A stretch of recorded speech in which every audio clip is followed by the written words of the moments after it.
अस्सलाम वालेकुम, मैं हूं मसूद रज़ा। प्रोग्राम में आपको खुशामदीद। पाकिस्तान पीपल्स पार्टी जब से वजूद में आई है तब से दबाव का शिकार रही, इस पर तनकीद होती रही। इसकी 3 हुकूमतें गई हैं और उन 3 हुकूमतों में से एक मिलिट्री कू के नतीजे में, 2 करप्शन चार्जेस में, और जब इसने 5 साल मुकम्मल किए तब भी इसके वज़ीर आज़म को नाअहल किया गया। अपोजिशन में हो या हुकूमत में, इस पर इल्ज़ामात लगते रहे हैं। एक मरतबा फिर एहतसाब का अमल जारी है। नवाज शरीफ साहब जेल में हैं। बिलावल भुट्टो जरदारी हों या आसिफ अली जरदारी हों या फरियार तालपुर हों या मुराद अली शाह हों या दीगर लोग हों, तकरीबन 172 लोग ECL पर हैं। क्या इस दफ़ा आसिफ अली जरदारी जेल चले जाएंगे? उनको सज़ा हो जाएगी? बिलावल के लिए मुश्किलात होंगी और इसके बाद दोबारा इनका कैरियर सियासत में नहीं होगा? आवाम क्या राय रखते हैं? कितना मुनसिफाना ये एहतसाब का अमल है, आवाम से जानते हैं। उसके बाद हम बात करेंगे वज़ीर आज़म जनाब इमरान खान साहब के मामले खुसूसी बराए एहतसाब शहजाद अकबर से। लेकिन पहले अवामी राय।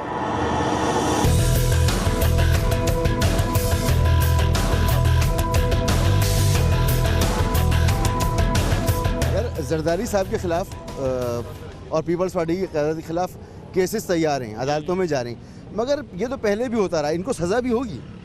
उम्मीद है इमरान खान से कि वो कुछ करेगा, क्योंकि नया पाकिस्तान का उसने कहा था, तो शायद हमें उम्मीद है शायद हो जाए। मगर ट्रायल तो फेयर होना चाहिए। फेयर होना चाहिए, बिल्कुल फेयर होना चाहिए। भाई, आसिफ अली जरदारी और पीपल्स पार्टी पर अब दबाव है, पहले भी आता रहा है, मगर पहले कभी सज़ा नहीं हुई। इस बार क्या सज़ा भी हो जाएगी? सर, हमारी ये गवर्नमेंट के ऊपर ये डिपेंड करता है कि अभी तक जो मुझे नज़र आ रहा है कि इंशाअल्लाह ताला इसमें सज़ा तो लोगों को होनी चाहिए बिल्कुल, क्योंकि हमारे मुल्क के अंदर जब तक करप्शन ख़त्म नहीं होगी, जब तक ये सब चीज़ें बेहतर नहीं होने वाली। अभी तो देखें रेफरेंस है और साबित अदालतों ने करना है। अभी से लोगों की तवक्को ये क्यों है कि सज़ा हो जाए? सर, सज़ा देखें, जिन लोगों ने भी करप्शन किया है, चाहे इसमें वो आसिफ जरदारी हो, चाहे इसके अंदर कोई भी बंदा हो, उन सबको सज़ा होनी चाहिए। अच्छा, और ये तो ज़रूरी है ना कि ट्रायल जो भी हो वो फेयर हो। बिल्कुल बिल्कुल। आप इस पर पूरा यकीन रखते हैं कि जो इमरान खान साहब कहते थे कि मुल्क की तबाही या बर्बादी या बुरे हालात के ज़िम्मेदार आसिफ जरदारी और नवाज शरीफ हैं? देखिए, इसके अंदर सिर्फ ये 2 बंदे ही नहीं हैं, सिर्फ इसके अंदर जो लोग भी, जितने भी लोग हमारे बैरोक्रेट्स हैं, जितने भी हमारे सब जो तबकात हैं, छोटे पैमाने से लेकर, जब तक ये चीज़ें हम लोग अंदर से सही नहीं होंगे, जब तक चीज़ें सही नहीं होने वाली। सबके साथ हो रहा है ये, सबके साथ इंशाल्लाह ताला होगा इन फ्यूचर के अंदर, और होना चाहिए, उम्मीद है। Thank you. पीपल्स पार्टी हमेशा दबाव का शिकार रही है, चाहे वो हुकूमत में हो या वो अपोजिशन में हो। एक मरतबा फिर दबाव में है, इस बार क्या सजाएं भी हो जाएंगी? नहीं, ये नहीं कह रहे कि सज़ा हो जाए। बात ये कि जब साबित होगा तो फिर नेचुरली सज़ा भी होगी। लेकिन ये कि इतनी तो लोगों को समझ में आ रहा है ना कि करप्शन हुई है। अगर करप्शन नहीं होती तो मुल्क का ये हाल होता। ठीक है। अच्छा, और फेयर ट्रायल होना चाहिए। बिल्कुल। अस्सलाम वालेकुम, खैरियत से? पीपल्स पार्टी पर एक बार फिर दबाव है, माजी में भी रहा है, बहुत मुश्किल वक्त भी रहे।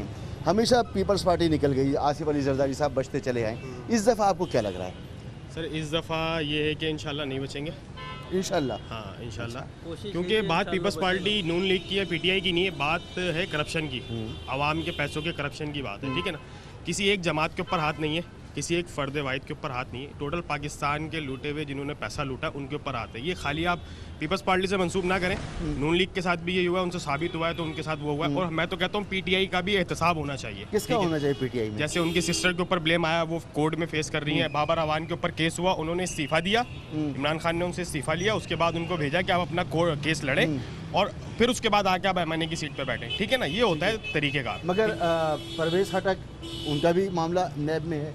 नहीं, हम तो कहते हैं, नहीं, हम तो कह रहे हैं कि सबका चलना चाहिए, सबका होना चाहिए। अच्छा, मैं जिससे ही बात करता हूँ कहता है इंशाल्लाह सज़ा। तो ये इंशाल्लाह क्यों कहते हैं? इंशाल्लाह के उन्होंने ज़िंदगी भर लूटा है, आवाम को कहाँ लिया है। अगर लूटा होता, टैक्स के पैसे खाए हुए आपको इन्होंने। याद होगा 11 साल ये जेल में रहे और फिर अदालतों ने कहा कि जी आपने तो कुछ भी नहीं किया था। यही तो माशरा भी नवाज शरीफ को सज़ा हुई है, अब 2-2.5 साल बाद यही बाहर आ जाएंगे, अभी भी देख लीजिएगा। मैं यही पूछ रहा था, क्या इस दफ़ा इनको सजाएं हो नहीं, जाएंगी? इनको सज़ा नहीं होगी तो चलता रहेगा, नहीं, ये ट्रेंड होंगी इंशाल्लाह। है। ये 2-2.5 साल में बाहर आ जाएंगे, ठीक है, फिर कोई नई कहानी आ जाएगी, फिर अदालतें इनको रिलीज कर देंगी।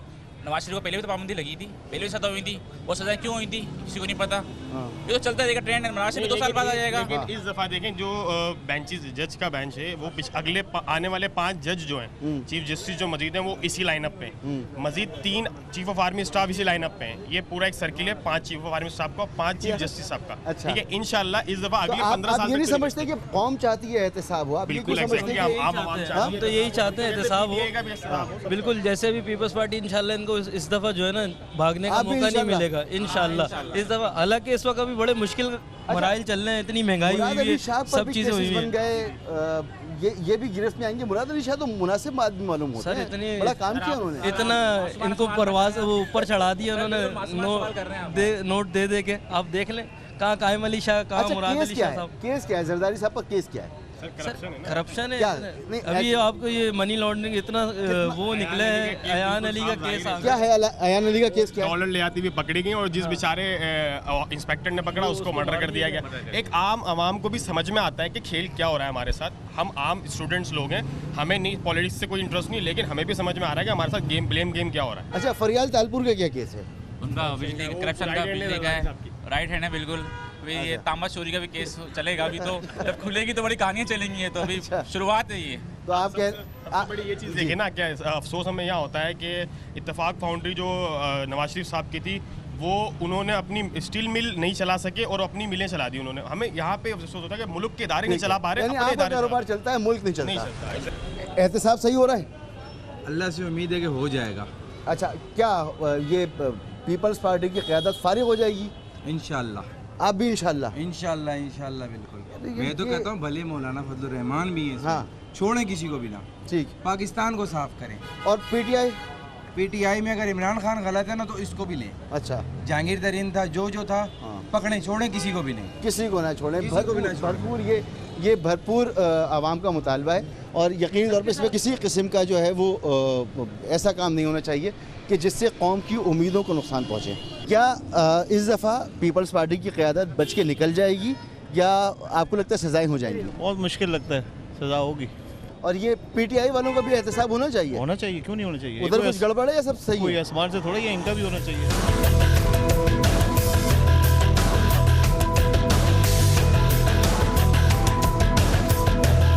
अस्सलाम वालेकुम, कैसे हैं आप? खैरियत से? अभी जो मुल्क में एहतसाब का अमल जारी है, आपको लगता है इम्पार्शल है ये? नहीं, मेरे को तो नहीं लगता, क्योंकि ये तकरीबन ऐसे ही लोग हैं सारे जो हमारे यहाँ ऊपर बैठे हुए हैं। ये जाहिर बात है, जब इलेक्शन में इतना कुछ करके आते हैं तो आगे इनको उसका रिफंड तो चाहिए होता है। अच्छा, ये डिफरेंट करने के लिए कर रहे हैं, कोई एहतसाब वगैरह नहीं। मैं सवाल सबसे ये कर रहा हूँ कि पीपल्स पार्टी में पहले भी बुरा वक्त आया है, हर दफ़ा निकल गए, इस दफ़ा फंस जाएंगे या इस दफ़ा भी निकल नहीं लगता फंसेंगे, नहीं, मुझे नहीं लगता। अच्छा, क्योंकि यहाँ किसी चीज़ के, जैसे हमारे चीफ जस्टिस साहब भी फरमा रहे हैं कि किसी चीज़ को कोई कंक्लूजन आता ही नहीं है किसी चीज़ का, तो अब वही नज़र आ रहा है, ऐसे ही लग अच्छा, रहा अगर नहीं फंसे तो ये इमरान खान साहब का फेलियर नहीं होगा? है। देखिए, बहुत मुश्किल काम है इन लोगों को इस तरह। इमरान अगर नहीं हुआ ये एहतसाब, जिस तरह से इमरान खान साहब कहते रहे, अगर वैसा नहीं हुआ तो ये उनका फेलियर नहीं होगा? आई डोंट नो, मैं नहीं समझता, क्योंकि ये एक बहुत मुश्किल टास्क है मेरा ख्याल है। जरदारी साहब बच जाएंगे या फंस जाएंगे? फंस जाएंगे। पहले भी फंसे थे, निकल गए थे, उस्ताद आदमी हो, इस दफ़ा उस्तादी चलेगी? मैं भी चल सकती है? बिल्कुल चल सकती है। नवाज शरीफ साहब की? नहीं चलेगी, नवाज शरीफ की नहीं चलेगी, जरदारी की चलेगी? जरदारी की चलेगी, वो उस्ताद आदमी है। अच्छा, हाँ, पहले भी 13 साल रहे हो। हाँ। उसके बाद क्या हुआ? इदारे नहीं ठीक होंगे तो कुछ भी ठीक नहीं होगा। इमरान खान इदारों को ठीक कर पाएंगे? कोशिश कर रहा है, वो सही कोशिश है उसकी, जो कर रहा है अच्छा कर रहा है। अगर जरदारी साहब निकल गए तो इमरान खान के लिए कितना बड़ा धचका होगा? कोई धचका नहीं होगा, एज यूजुअल होगा।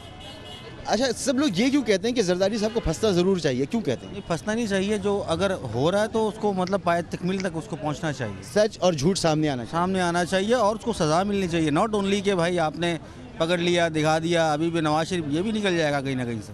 ये सियासी इंतकाम तो नहीं है? सियासी इंतकाम नहीं है, ये सही हो रहा है। सही होगा। इमरान खान सही आदमी है, क्रिकेट के ज़माने से देखते हुए आ रहे हैं उसको, वो ग्रेट आदमी है। अब सियासत में आ गया, लोग तो बोलते हैं यहाँ का तो निज़ाम ही है। Imran Khan best of the best, best of the best in 70 years। Imran Khan, Imran Ismail, अनमोल, लाजवाब। अच्छा, मियाँ साहब को 30 साल मिले, बेड़ा गर्क किया उन्होंने। उससे ज़्यादा उनको मिले। इनको तो पहली मर्तबा चांस मिला है, अभी तो सिर्फ 6 महीने हुए हैं, अभी थोड़ा दिन वो करने दें, फिर कहें कि सही किया या गलत किया। पीटीआई के अंदर भी एहतसाब की ज़रूरत है? कतई नहीं। नहीं, अच्छे बुरे लोग हर जगह हैं, ऐसा नहीं है, ऐसा नहीं है। अच्छे बुरे लोग देखिए हर जगह होते हैं, बट सारी बात ये सवाल आप उस वक्त कीजिएगा जब ये टेन्यूर आप इनको दें, एटलीस्ट फॉर ईयर्स टाइम। जिनके खिलाफ इस वक्त नैब में या एफआईए में केसेस बिल्कुल अपनी सीट्स पर होना चाहिए, छोड़ देना चाहिए? नहीं होना चाहिए उनको। मुराद अली शाह साहब को कंटिन्यू करना चाहिए, छोड़ देना चाहिए? लेकिन जब तक वो प्रूफ नहीं होता उनको कंटिन्यू फिलहाल तो करना चाहिए, अभी तक तो कंटिन्यू करना चाहिए। साहब को एहतियात करनी चाहिए। मुस्लिम लीग नून के बहुत सारे लोग उसकी तरफ जाने की कोशिश कर रहे हैं, उनको जिनका बदकिरदार लोग हैं वो अपने में ना शामिल करें। पहले जो लोग गए मुख्तलिफ पार्टियों से होते हुए, उनके बारे में क्या कहेंगे? यही जो अभी फवाद चौधरी साहब के बारे में क्या कहेंगे? Fawad Chaudhry is nice person, People's Party में थे, मुशर्रफ के साथ थे, अब यहाँ पर हैं। तो मुशर्रफ इधर देखिए, हमारे यहाँ मुशर्रफ जरदारी साहब का दिफा करते थे, यहाँ पे है। आवाम की मुख्तलिफ राय है। कुछ लोग एहतसाब के इस अमल पे भरपूर एतमाद का इजहार करते हैं, कुछ लोग समझते हैं कि ये एहतसाब मुनसिफाना नहीं है और इंतकाम लिया जा रहा है सियासी जमातों से। हकीकत क्या है जानने की कोशिश करेंगे एक ब्रेक के बाद। वज़ीर आज़म पाकिस्तान के मावन खुसूसी बराए एहतसाब शहजाद अकबर से, एक ब्रेक के बाद। प्रोग्राम में आपको एक बार फिर खुशामदीद। आवाम की राय भी हमारे सामने मौजूद है और अपोजिशन के ये दावे भी कि हुकूमत उनके खिलाफ इंतकामी कार्रवाइयाँ कर रही है। किस हद तक की बात दुरुस्त है, कितना इसमें वज़न है? हमारे साथ मौजूद हैं वज़ीर आज़म पाकिस्तान जनाब इमरान खान साहब के मावन खुसूसी जनाब बैरिस्टर शहजाद अकबर साहब। शहजाद अकबर साहब, अपोजिशन ख़ास तौर पर पीपल्स पार्टी ये कहती है कि आप मौजूदा दौर के सैफुर रहमान हैं। किस तरीके से आप इसको डिफेंड करेंगे और क्या सैफुर रहमान साहब ने जो केसेस बनाए थे जरदारी साहब के ख़िलाफ़ वो गलत केसेस थे, वो ठीक केसेस नहीं थे, या हमारे सिस्टम के फ्लॉज थे कि जरदारी साहब छूट गए उनमें?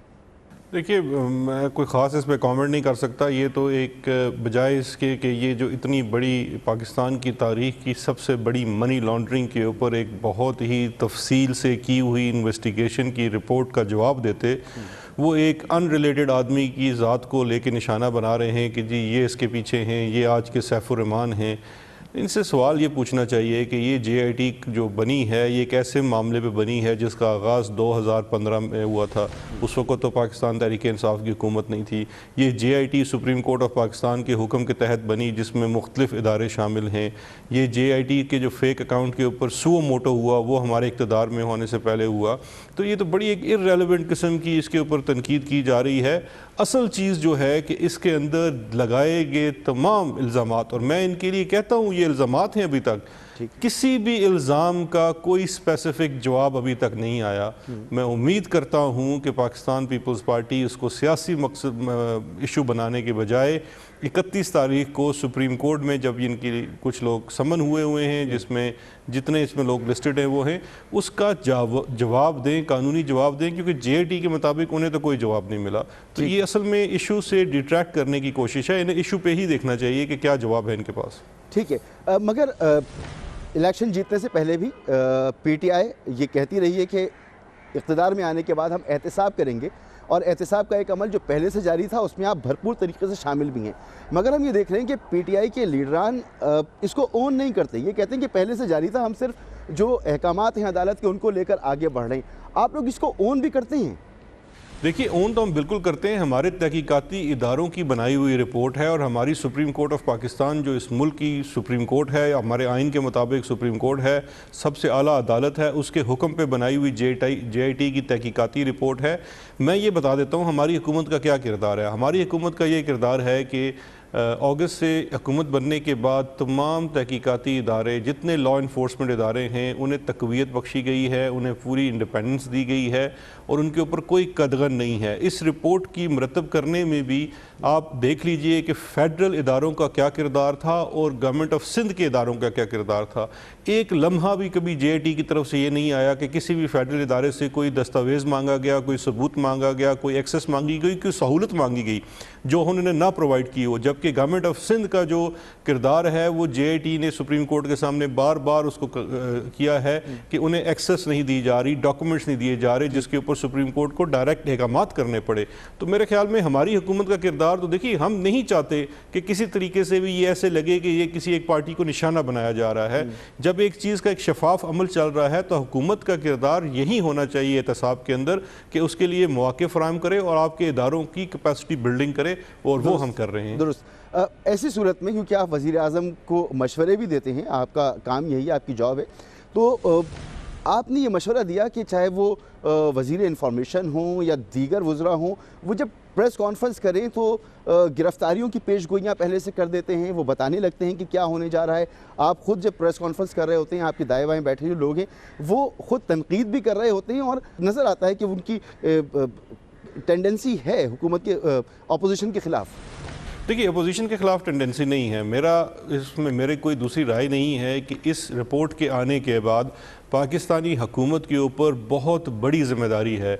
आप ये देखिए, हम इस वक्त एक हमारे ऊपर बहुत बड़ी चीज़ मंडला रही है FATF के रिव्यू के मुताबिक, और अभी हम ग्रे से ब्लैक लिस्ट में भी जा सकते हैं। मुल्क में इकॉनमी का पहले ही सत्यानाश हुआ है पिछले 10 सालों में।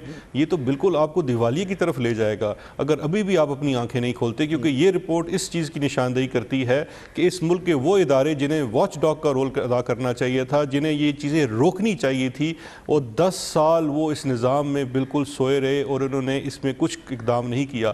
अब अगर हुकूमत ये कह दे कि नहीं, हम इस रिपोर्ट पे कोई बात नहीं करते और ये रिपोर्ट से हमारा कोई तल्लुक नहीं और हम इस पर कोई काम नहीं करेंगे, ये बड़ा गलत होगा।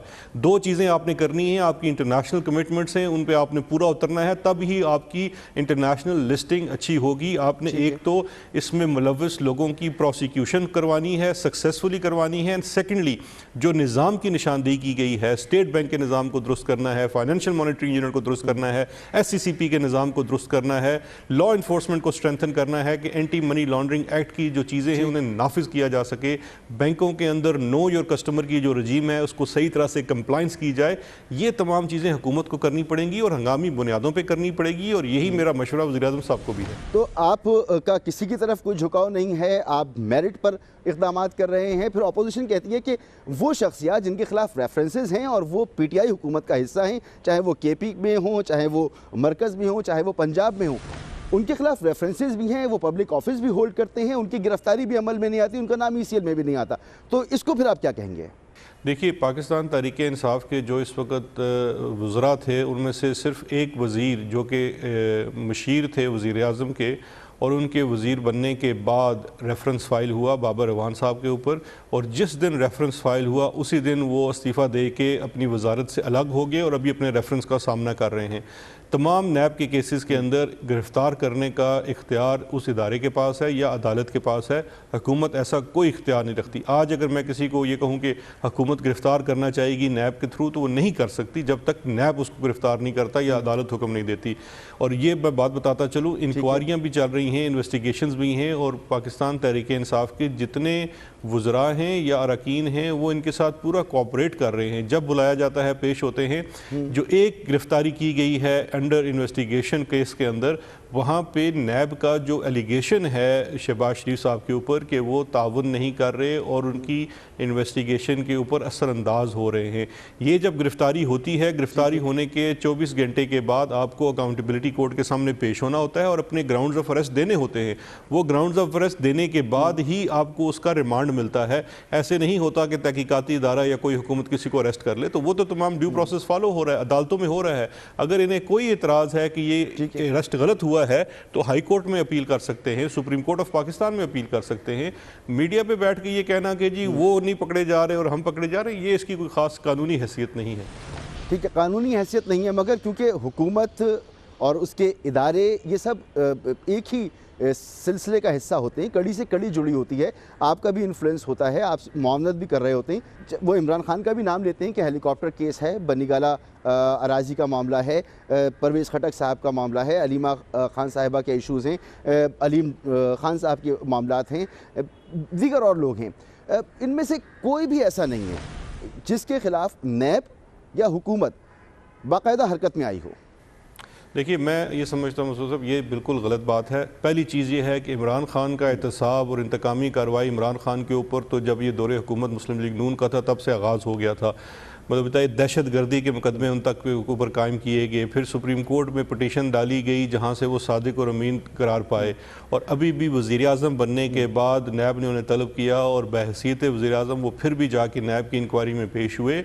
देखिए, मैं एक बड़ी सिंपल सी बात करता हूँ, मैंने बार बार ये दोहराई है कि अपोजिशन को अगर ये लगता है कि यकतरफ़ा एहतसाब हो रहा है, हम पे एतबार नहीं है, आप सुप्रीम कोर्ट ऑफ पाकिस्तान चले जाइए, पटिशन कर दीजिए। पनामा में भी तो आखिर पाकिस्तान तहरीक इंसाफ, बल्कि शहबाज शरीफ साहब खुद एक उसके पटिशनर थे, तो क्या वो लोग सारे नहीं गए थे उन केसेस के अंदर, पनामा के अंदर पटिशनर बन गए? तो ये तो चीज़ें आप अपोजिशन के तौर पर बात कर सकते हैं, लेकिन अगर उसके अंदर कोई मीट है, कोई बात है, तो आप उसको अदालत के सामने ले जाए। और देखिए, ये जो वाली बात है कि किसी को अरेस्ट नहीं किया गया, ये मिसाल आज तक कायम नहीं हुई। कि आप ये देखिए, आज़म स्वाति साहब के केस में जब JIT की रिपोर्ट सबमिट हुई, अभी तक कोर्ट ने कोई उसके ऊपर फैसला नहीं किया, लेकिन जब JIT की रिपोर्ट सबमिट हुई और उस JIT की रिपोर्ट ने कहा कि इनका किरदार था, उसी रोज़ उन्होंने भी इस्तीफ़ा अपनी वजारत से दे दिया। तो बेंचमार्क तो सेट किए जा रहे हैं। अब ये और बात है कि आप मैं ना मानू वाली अगर रट लगाएंगे तो फिर अलग बात है। मैं आगे बढ़ना चाहता हूँ, मगर इस ज़मीन में सिर्फ एक सवाल और, कि अभी 172 लोगों के नाम ECL में डाले गए हैं। ECL में नाम डालने का फ़ैसला तो प्योरली हुकूमत का फ़ैसला है। जब रेफरेंसेस हैं या तहकीकात हो रही हैं, लोगों की नाम ECL में डाले जा रही हैं, तो उसमें हुकूमत में शामिल लोग क्यों बचे हुए हैं? देखिए, हुकूमत का बिल्कुल इसमें किरदार है और हुकूमत की ज़िम्मेदारी है।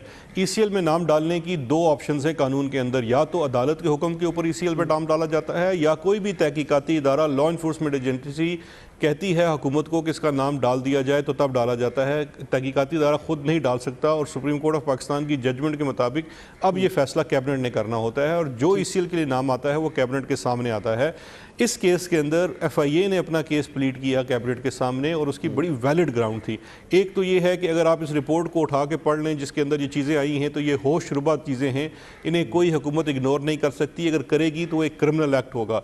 सेकेंडली, इस केस में ये हुआ कि जो इसके अंदर बहुत सारे मुल्ज़मान जो नॉमिनेट किए गए हैं, कुछ तो ऑलरेडी मफरूर हैं, लेकिन कुछ लोग पिछले 4 दिनों में भी पाकिस्तान से बाहर गए हुए हैं, और उसको मद्देनज़र रखते हुए ये एप्रीहेंशन थी कि कुछ और किरदार भी यहाँ से बाहर जा सकते हैं। और अगर कल इस चीज़ में रेफरेंस चलना है, केस चलने हैं, तो पाकिस्तान का कानून है कि इन एब्सेंशिया ट्रायल नहीं हो सकता।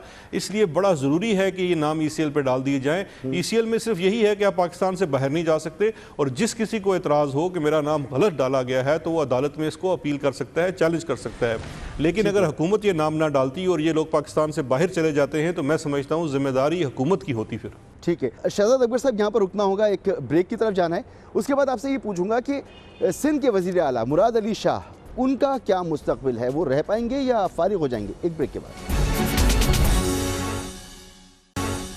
वेलकम बैक जी। शहजाद अकबर साहब, थोड़ा सा आगे बढ़ें तो जो JIT हमारे सामने मौजूद है, बिल्कुल अवामी से सवाल थे कि आसिफ अली जरदारी साहब के लिए कौन कौन से मामलात ज़्यादा मुश्किल का सबब है इसमें, जिसमें फौरी तौर पर उनके लिए मुश्किलात पैदा हो सकती हैं, वो नाअहल हो सकती हैं या गिरफ्तार हो सकती हैं? देखिए, इसमें जो JIT में चीज़ें सामने आई हैं, मैं समझता हूँ सबसे अहम और जो सबसे ज़्यादा आप कहना चाहिए कि जो इमीडिएट इनके ऊपर इम्पैक्ट पड़ सकता है, वो इनकी अनडिक्लेयर्ड प्रॉपर्टी और एसेट्स का है। जो प्रॉपर्टी इसमें आइडेंटिफाई हुई है JIT रिपोर्ट में, न्यूयॉर्क की, दुबई की और इनकी हमशीरा की दुबई की, वो एक ऐसी चीज़ है जो अनडिक्लेयर्ड है, और पाकिस्तान के कानून के मुताबिक और अभी तक जितने रीसेंट प्रेसिडेंट्स हैं सुप्रीम कोर्ट ऑफ पाकिस्तान के और बाकी आला अदलिया के, उसके मुताबिक तो ये डिस्क्वालिफिकेशन का केस है। तो ये तो एक बड़ा इनको फौरी तौर पे इसमें इशू है दरकार। इसके साथ साथ मैं ये समझता हूँ कि जो इसके अंदर सबूत आए हैं, जिस तरह से ये चीज़ बताई गई है कि किस तरह से एक बिज़नेस ग्रुप को प्रमोट किया गया और तमाम सिंध हुकूमत की जो पूरा एक मशीनरी है उसकी डिस्पोजल पे दे दिया गया, जिसको मिसयूज़ करते हुए बिजनेसेस बढ़ाए गए और बहुत ज़्यादा पैसा बनाया गया, और फिर उन पैसों को किकबैक्स की सूरत में पे भी किया गया। ये ऐसे इल्ज़ामात हैं जिन्हें इग्नोर नहीं किया जा सकता, और इन पे ज़रूर ट्रायल होना चाहिए। तो वो तमाम रेफरेंसेस भी बनाए जा सकते हैं, और ये एक चीज़ है जो आगे आने वाले दिनों में सामने आएगी कि उसमें किस हद तक चीज़ें जा सकती हैं। लेकिन इमीडिएट थ्रेट, जैसा मैंने पहले कहा, वो डिस्क्वालिफिकेशन का है। ठीक है, और गिरफ्तारियां भी अमल में आ सकती हैं, ख़ासतौर पे आसिफ अली जरदारी साहब का अगर जिक्र करें? देखें, गिरफ्तारियां तो जो मामला है वो दोबारा से लॉ इन्फोर्समेंट का है। ये बड़ा डिपेंड करेगा कि ये सुप्रीम कोर्ट ऑफ पाकिस्तान किस इदारे को प्रोसिक्यूशन सौंपती है। अगर आप JT की रिकमेंडेशंस के मुताबिक जाएं तो वो ये नैब के रेफरेंसेस का कह रहे हैं। अगर ये मान लिया जाता है तो फिर तो ये इख्तियार चेयरमैन नैब का होगा कि नहीं गिरफ्तार किया जाना चाहिए या नहीं। अगर वो ये मामला FIA को सौंप देते हैं तो फिर ये FIA के DG का और FIA का मामला होगा। लेकिन मैं यहाँ ये अर्ज़ करता चलूँ, FIA के केसों में गिरफ्तारी जो होती है अदालत के हुक्म से होती है, नैब में ये इख्तियार चेयरमैन नैब के पास है। दोनों सूरतों में चांसेस अवेलेबल हैं। डिपेंड करेगा कि आसिफ अली जरदारी साहब और बाकी दीगर मुल्ज़मान इन मुकदमात में प्रोसिक्यूशन और इन्वेस्टिगेशन के अंदर कितना ताउन करते हैं। लेकिन अभी तक जो JIT की रिकमेंडेशंस आई हैं और जो चीज़ें आई हैं उसमें इन्होंने JIT के साथ कोई ख़ास ताउन नहीं किया और ये सवालात को डिफ्लेक्ट करते रहे। ठीक है, और बिलावल साहब का क्या मुस्तकबिल है? उनके लिए कितना खतरा है? देखिए, बिलावल साहब के ऊपर सबसे इशू ये है कि एक पार्क लेन कंपनी है जिसके डायरेक्टर पहले 2007 तक आसिफ जरदारी थे और 2007 के बाद से बिलावल थे। उस कंपनी के ऊपर ये इल्ज़ाम है कि उसने 3.4 अरब रुपए का लोन डिफ़ॉल्ट किया है और उस लोन डिफ़ॉल्ट के साथ साथ उसमें से मिस अप्रोप्रिएशन हुई है 1.5 अरब रुपए से, जिससे जायदादें बनाई गई हैं कराची, नोडेरो और नवाबशाह में।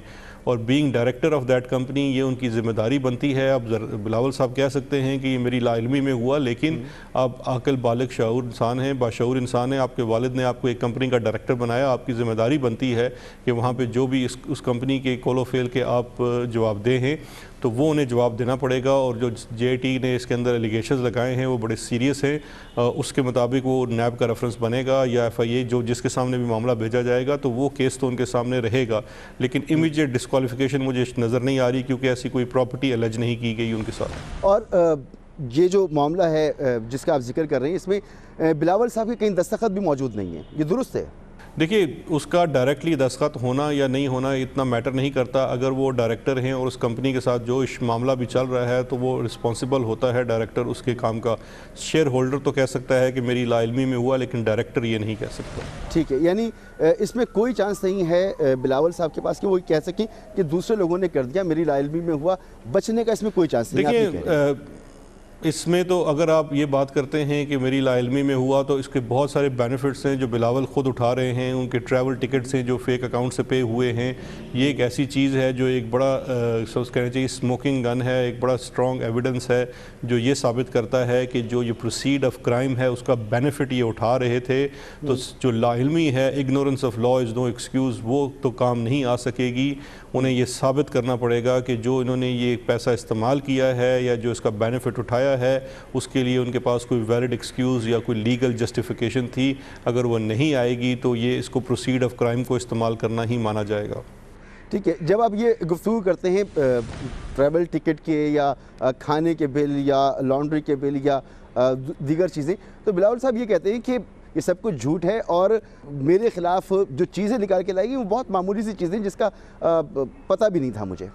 देखें, 1.5 लाख रुपए का कुत्ते का खाना और 2-2 लाख रुपए के और 4 लाख रुपए के रेस्टोरेंट्स के बिल उनके लिए तो मामूली चीज़ होगी, लेकिन वो गरीब अवाम जिसके नाम के ऊपर 7 अरब से ज़ायद की सब्सिडी उड़ाई गई और इन फेक अकाउंटों में डाल दी गई, उनके लिए ये चीज़ें बड़ी मैटर करती हैं। और हर चीज़ का आपको जवाब देना पड़ता है। जलसे में जवाब देना और चीज़ होती है, अदालत में जब आपके ऊपर चार्जशीट होती है तो उसका बड़ा स्पेसिफिक जवाब देना होता है। और जब चार्जशीट के ऊपर स्पेशली एविडेंस पेश किया जा रहा है जो प्रूफ करता है कि ये चीज़ आपने इस्तेमाल की है, उसका रिबटल बड़ा लाजमी होगा, वरना प्रोसिक्यूशन का केस स्टैंड करेगा। तो मेरा यही मशवरा है इन्हें कि देखिए, उनका भी सियासी मुस्तकबिल है, इसको कोई सियासी तर्ज पे ना लीजिए। ये बड़ा सीरियस कानूनी इशू है, आपके ऊपर एक बड़ा सीरियस एलिगेशन है, इल्ज़ाम है, उसके पीछे सबूतों की पूरी लिस्ट है।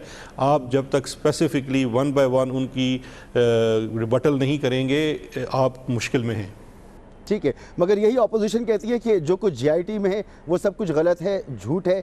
बात हो रही है 42 अरब रुपए की मनी लॉन्ड्रिंग की और उसमें से निकल कर आ रहा है अगर 2 लाख का कुत्ते का बिल और ट्रैवल के टिकट्स वगैरह, तो आपको नहीं लगता कि बड़ा स्ट्रॉन्ग आर्गूमेंट होता है ऑपोजिशन के पास कि बात ही इतनी बड़ी बड़ी की और निकला क्या? नहीं, देखिए ये ऐसा हरगिज़ नहीं है कि इसके अंदर सिर्फ से ये चीज़ें निकल के आ रही हैं। इसके अंदर 60 से ज़ायद जेट फ़्लाइट्स की फ़्लाइट्स भी हैं, इसके अंदर घरों के अंदर कंस्ट्रक्शन भी है, इसके अंदर तकरीबन 12 अरब रुपए का जो सीधी किकबैक्स दी गई हैं उसके एलिगेशंस हैं जो जरदारी ग्रुप को दी गई हैं। फिर जरदारी ग्रुप हुंडी हवाला के तहत ये चीज़ें बाहर भिजवा रहा है और बिलावल साहब उसका रुकन है, उसका हिस्सा है। तो एलिगेशंस इस तरह से नहीं हैं। ये तो एक पूरा चैप्टर है जहाँ पे पर्सनल एक्सपेंसेस का चैप्टर है, लेकिन उससे हटकर millions and billions of rupees का अलग से एलिगेशन है जो इनको और इनके बिजनेस कंसर्न्स को दिया गया है। और फिर इनके फ्रंटमैन का भी जिक्र है। अब देखिए ये बड़े सबूत ऐसे हैं जिनका जवाब देना पड़ेगा। अगर आप देखिए एक ऐसा शख्स जिसे आप ग्रेड 12 में अपने यहाँ तैनात करते हैं एज प्रेसिडेंट ऑफ पाकिस्तान, और फिर उसके बाद आपके साथ 100 ट्रिप्स के ऊपर पाकिस्तान से बाहर जाता है, और फिर वही शख्स एक बहुत बड़े प्रॉपर्टी टाइकून के साथ जॉइंट अकाउंट होल्डर है और वो पैसे रिसीव करता है और कैश की सूरत में रिसीव करता है, और उसके शनाख्ती कार्ड के ऊपर उसका घर का एड्रेस भी जरदारी हाउस लिखा हुआ है। तो ये बड़े शदीद और सख्त इल्ज़ामात हैं। इनका इल्ज़ाम ऐसे, इनका जवाब ये नहीं है कि ये केसेस सियासी नौयत के हैं और इस प्रूव नहीं करते। ये मैं समझता हूँ कि इसको सीरियसली लेना चाहिए इन्हें। अच्छा, आपने जिक्र किया कि वो लोग जो ताउन नहीं करते इदारों के साथ उनका नाम डाल दिया जाता है एग्जिट कंट्रोल लिस्ट में। मुराद अली शाह साहब या दीगर लोग, अभी तो इनसे पूछगछ का आगाज़ भी गालिबन नहीं हुआ, पहले से ये फैसला कर लिया गया एक सिटिंग वज़ीर आला के ख़िलाफ़। ये फैसला, इसको आप कैसे डिफेंड करेंगे? देखिए इस फैसले में कोई, मुझे बताइए कोई कानूनी चीज़ हमने वायलेट की हो तो law enforcement agency supreme court की बनाई हुई JT के तहत वो जो इन्वेस्टिगेशन होती है उसमें इनके ऊपर इल्ज़ाम लगता है और बड़ा सीरियस नौयत का इल्ज़ाम लगता है उस वक्त से जब से ये फाइनेंस मिनिस्टर थे। और उसमें 172 लोगों का नाम रिकमेंड किया जाता है। देखिए आप मेरी अर्ज सुन लीजिए, मेरी अर्ज सुन लीजिए, किसने कहा नहीं बुलाया गया? इनकी पूरी ये इन्वेस्टिगेशन की गई है। ECL के ऊपर नाम इसलिए डाला जाता है, आपको जेल में नहीं डाल रहे, ECL पे नाम इसलिए डाल रहे हैं आप मुल्क से ना चले जाइए, क्योंकि अगर आप मुल्क से चले जाएंगे फिर हम किससे सवाल करते फिरेंगे। और जब हम ये नहीं कर सकते कि अगर 172 लोगों का नाम आ गया तो कैबिनेट ये कहे कि जिसमें जितने गरीब लोग हैं उनका नाम तो डाल दो, वो चीफ मिनिस्टर है, वो फाइनेंस मिनिस्टर है, वो एक्स चीफ मिनिस्टर है, इसका नाम ना डालें। ऐसी डिस्क्रिमिनेशन कानून में इजाज़त नहीं है उसकी। ठीक है, तो मुराद अली शाह साहब भी तहकीकात में ताउन नहीं कर रहे थे।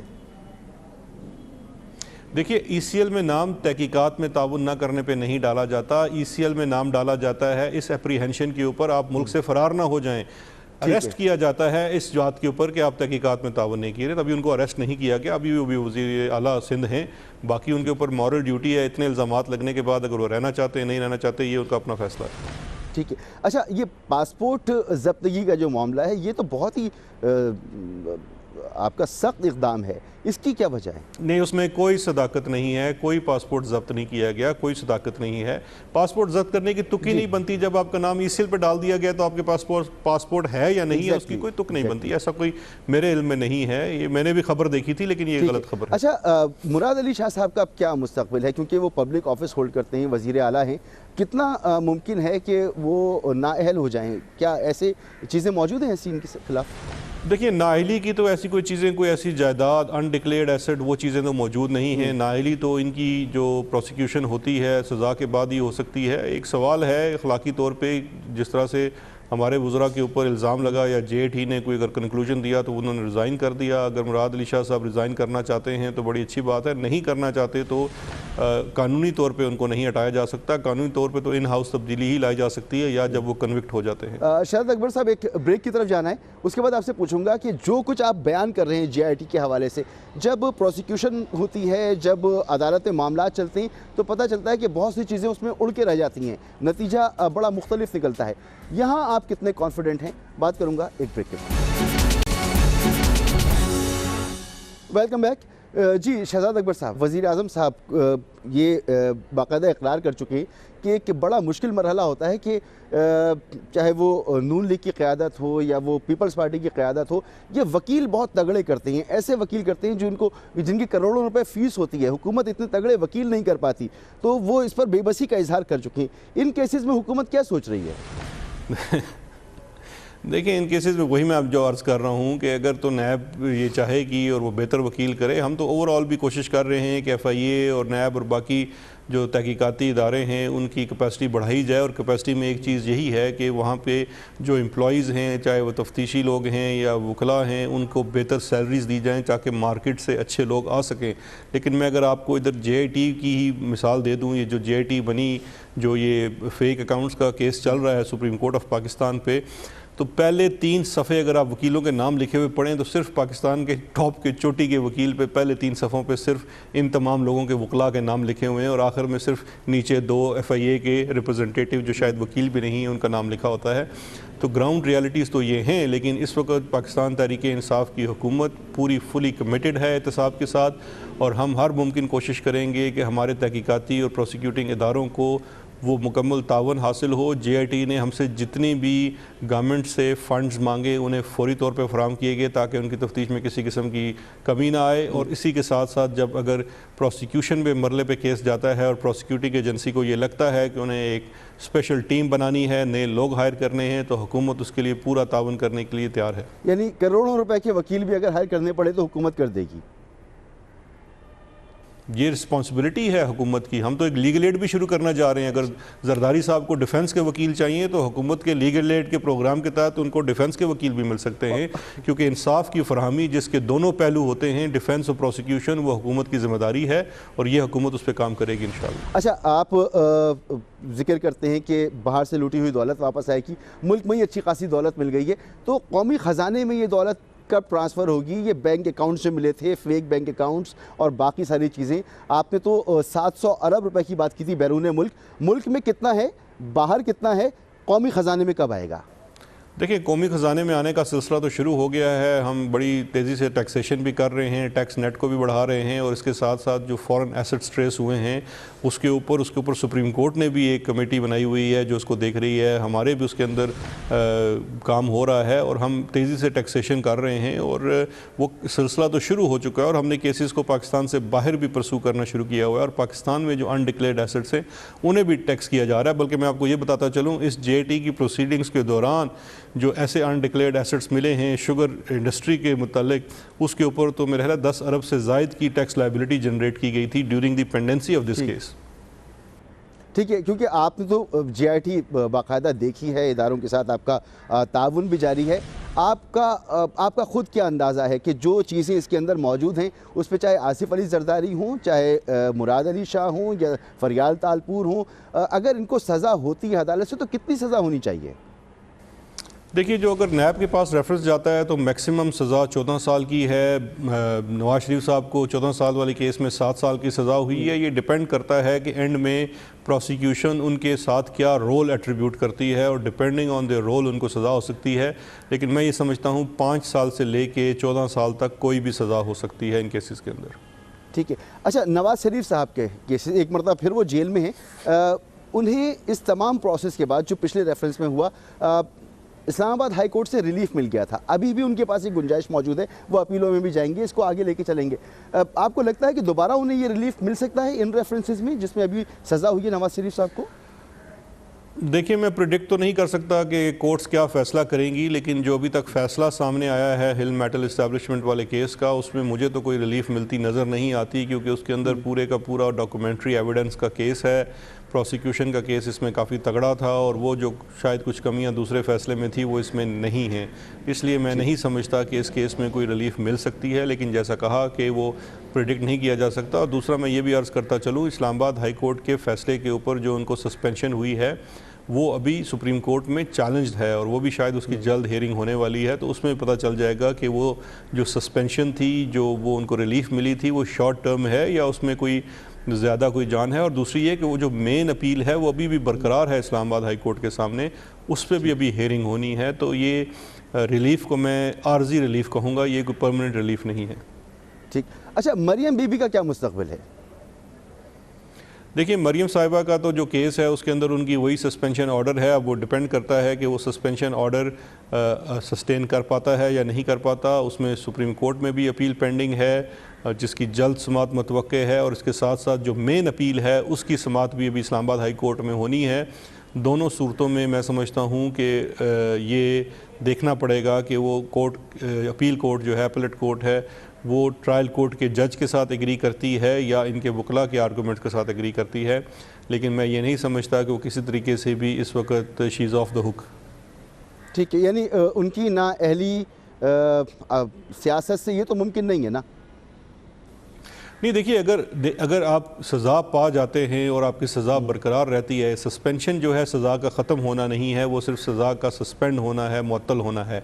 अगर आपकी सज़ा बरकरार रहती है तो आप नाअहल ही होते हैं, नैब के केसेस में आप नाअहल तस्वर किए जाते हैं।